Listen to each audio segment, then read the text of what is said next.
વરસાદની ઋતુ આવી ગઈ છે અને સાથે સાથે પિંક આઈની સીઝન પણ આવી ગઈ છે. માય સેલ્ફ ડોક્ટર પંક્તિ શાહ, MS ઓફથેલ્મોલોજીસ્ટ. વરસાદનું પાણી સ્ટરાઇલ નથી હોતું અને આ ઋતુમાં બેક્ટેરિયા અને વાયરસ બહુ ઝડપથી ફેલાય છે. એટલે કે આંખ આવી કે પિંક આઈના કેસીસ અચાનક વધી જાય છે. જો આવા કોઈ લક્ષણો તમને જોવા મળે તો તેને અવગણશો નહીં. તો હવે આને પ્રિવેન્ટ કરવા આપણે શું કરી શકીએ? તો તમારી આંખ વારે વારે ઘસશો નહીં. બહારથી આવીને તમારા હાથ પ્રોપરલી વોશ કરી લો.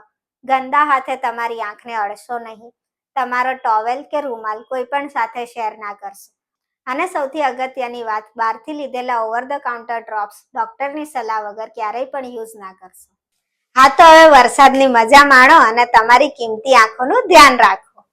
આ વિડીયો તમારા ફેમિલી મેમ્બર્સ અને ફ્રેન્ડ સાથે જરૂર શેર કરજો.